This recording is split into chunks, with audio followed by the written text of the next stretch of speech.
Growing up as a Chinese kid with flat hair for most of his life, cut by only the best barber in town, my dad, still huge forehead, and focus on those A++ grades, there's absolutely no way you can tell that I actually don't fit into the Asian American community. Oh, except I don't speak Chinese. Am I a bad Asian? I ask myself this question whenever my family eats at an authentic Chinese restaurant, like the ones where the walls are as old as the grandpas eating there and the decor is non-existent. The waiters will always pause, stare, and wait for my order. My eyes would dart from dish to dish on the menu that I just could not read. And I think, great, there were also no pictures. So the only thing I could do was awkwardly stare back and shamefully pretend I knew what we were eating for the afternoon.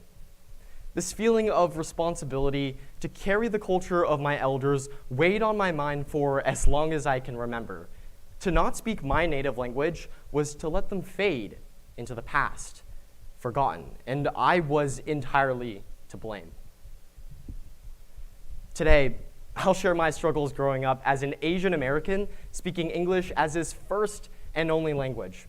Then, dive into how surprisingly common this journey is for others, and finally, look for ways in which we can all reconnect with the culture we feel we may have lost. Growing up in a household where all of my family, including my grandparents, speak only English to me, truly learning Chinese is extremely difficult. In fact, it's the most linguistically different language from English among 60 other foreign languages. So, at the ripe age of 4, my mom enrolled me in Saturday Chinese school.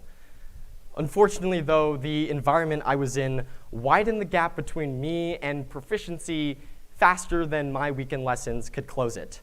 And that became super apparent to my mom when we moved here when I was 7 and had to find a new Chinese school.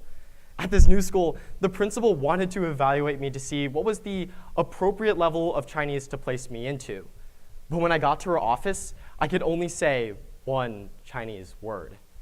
And you'd think it'd be something like hi, bye, or maybe even love. No, it was milk. The only thing I could say after 3 whole years of Chinese schooling was milk. It turns out I'm not alone. Well, maybe I am for the milk part, but there are many more Asian Americans who share this same experience. According to a survey of 7,000 Asian Americans by the Pew Research Center, roughly 2/3 of US-born Asian Americans speak only English at home.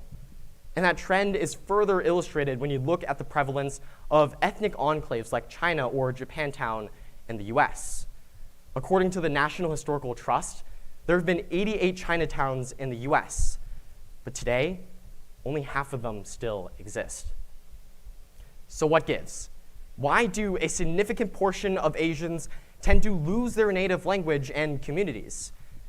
To me, this was extremely surprising, because every Asian I met spoke their native language, but it only takes a little bit deeper digging to realize that this is actually an unsurprising finding.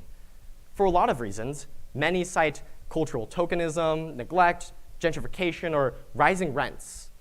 But I'd like to focus on 3 today. The first is that Asian immigration didn't come in one steady wave, rather in more separated bursts.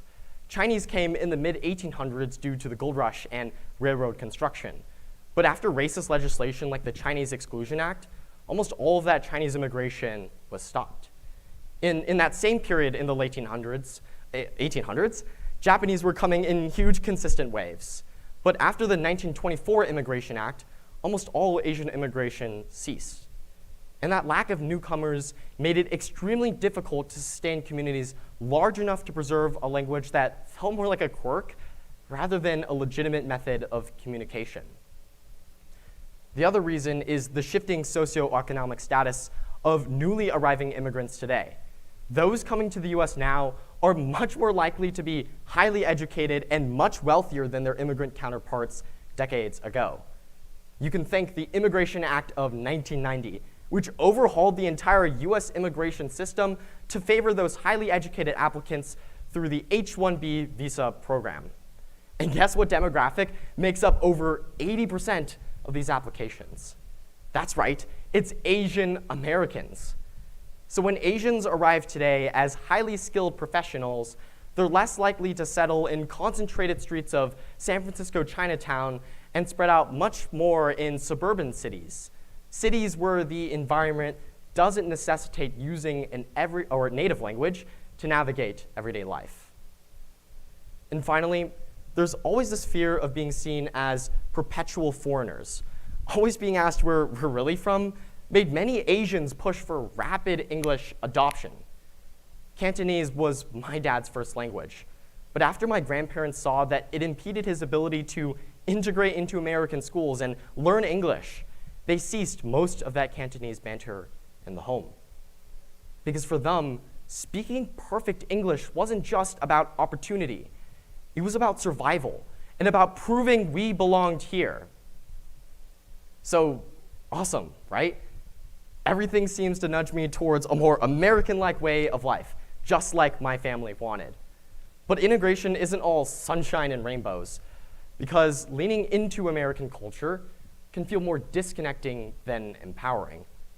I, amongst many others, endure phrases like whitewashed and banana, describing how I am both yellow on the outside, but white on the inside. And phrases like these can feel very normal because of how common they're used, but they become a slap in the face to people like me to say, you're not Asian enough. And in fact, these terms have a long history in the US for punishing Asians for not fitting neatly into one culture or another.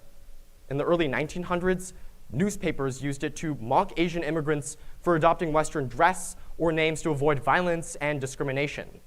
So what started out as a survival tactic, blending in to stay safe, was slowly twisted into an accusation, a way to shame people for losing pieces of a culture that they were never fully taught to begin with or were stripped of. And for me, I felt that way for the longest time, that I had lost my culture. But in spite of my inability to speak Chinese, I found other unique ways to reconnect with my culture and identity. It starts in the kitchen. Every night, I stand shoulder to shoulder with my mom and dad making the family dinner. Cooking my family's homemade pot sugar recipe is my way of continuing our culture and legacy. So while my parents never speak to me in Chinese, they've gifted me its cuisine. How to mix sweet, sour, and salt all into one dumpling filling. How to glide a sharp knife across bones to debone chicken thighs. How to char vegetables in a wok until they have that perfect wok flavor. We speak about nothing, but about everything, because the kitchen is the place where we all speak the same language. From there, it goes to my grandpa, who takes every moment he can to teach me about Tao philosophy. He constantly lectures me about doing good by others, not just myself. Looking at that bigger picture, he explains it's important to him I maintain my Chinese identity because it's a part of who he is and a part of who I am. And ironically, it's the same mindset of putting the family before oneself, looking at that bigger picture that drove him to assimilate in the first place. But it's also the same values and mindset that we both share, that connect us both, and the same philosophy I've become proud to have today. Even if you're not Asian, though, there are many ways for all of us to reconnect with our lost cultures. Maybe for an Italian American, it's learning the stories behind recipes that their grandmother never wrote down. Maybe it's a Nigerian American, finding pride in the rhythms and proverbs that their parents slipped into casual conversation. Maybe it's a Mexican American, rediscovering family through Saturday afternoon routines, making tamales from scratch. Or a Filipino American, realizing that humor, loud, warm, and unfiltered, has always been their cultural heartbeat. And I encourage you to think of others, because identity often hides in the ordinary, not the ceremonial. My solution to finding comfort in our identities is not to preserve some tradition we never grew up with or perfecting our mother tongue. Rather, it's to realize that culture isn't held in any one language.